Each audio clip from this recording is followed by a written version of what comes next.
Magandang araw sa aking mga tsumanong at mga tiyamanan. At ngayon nga ay mag-unbox tayo ng aking in-order sa TikTok na portable lithium battery car wash.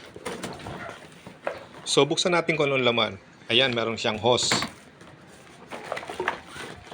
Tapos, yung mga kanyang mga adapters, at saka yung mga nozzle. Ayan. Kompleto yan. Yan yung nozzle, yung kanyang strainer, at yung iba pang mga adapters. Ano po? Ayan. Kompleto po yan. Nasa plastic lahat yan. Tapos yung bote na lagayan ng sabon. Diyan lalagay yung sabon pag maghuhugas ka ng sasakyan. Yung charger, ito. Yung handgun. At syempre yung battery. Meron kasamang isang battery. At yung kanyang user's manual. So dumako naman tayo sa installation instructions. Ano po? So yan yung mga parte ng ating car wash, portable car wash.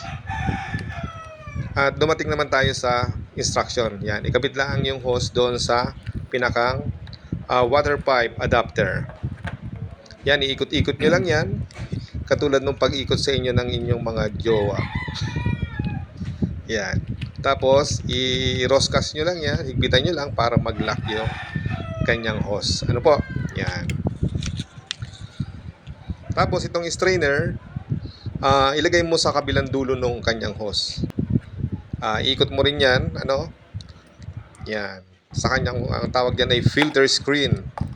At yang i-connect mo na ang inyong water pipe sa gun body. Yan. Tapos, yung i-install na natin yung ating lightened gun rod. Yan. Yan yung lagayan ng nozzle, yung gun rod. Yan. Higpitan lang yan dyan sa dulo niyang machine ng gun. Yan. Yun na. Tapos i-install naman natin itong nozzle. Yan. Hilahin mo lang pababa yan para mawala yung lock, para mag-open siya. And then, pasok mo at ibalik mo yung lock. Yan. Okay na siya.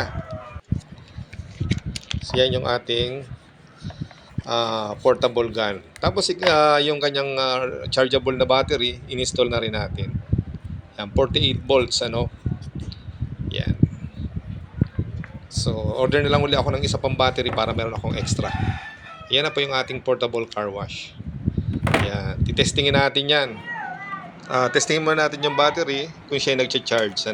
Yan, sinaksak natin yung adapter and then yung kukonect dyan sa battery. Ayun, kulay red na siya. Ibig sabihin, kulang pa ang kanyang charge.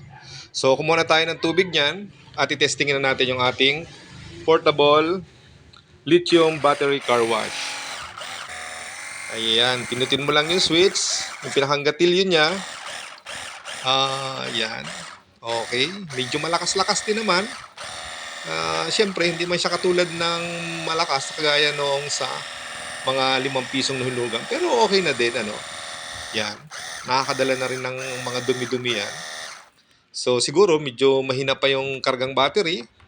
Tapos, pinalitan natin siya ng nozzle, Dalawa kasi yan, isang round at saka isang flat. Yung, palapad yung dulo. Ayan. Testingin natin sa dingding. Ayun, yun. Pansin nyo, malapad yung kanyang buga. Yan. Testing natin yan. Okay na din, kaysa maghulog tayo ng 5 piso, Punta pa tayo dun sa pwesto, maghulog pa ng 5 piso, ay abala din. Sabuti na rin dito sa bahay na lang gawin yung paglilinis. Malaking bagay, Yan. Kasi dito sa Pamana, pag umuulan, talagang sanaw yung mga tubig sa kasana. At talagang pag hindi mo nabanlawan agad ay mabubulok yung sasakyan. Gaya ko ngayon, medyo ako'y tamad na maglinis ng sasakyan, dahil malayo ko na ako sa car wash.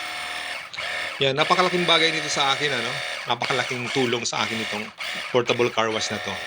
So, kumuha ka lang ng timba ng puno ng tubig at ilagay mo lang ang hose, So, yun, i-check out nyo na yan. Available yan sa ating yellow basket, At syempre, kung Facebook ang gamit mo, nandyan yung link sa baba. Pakiclick na lang po. Marami pong salamat sa inyong lahat. Bye-bye!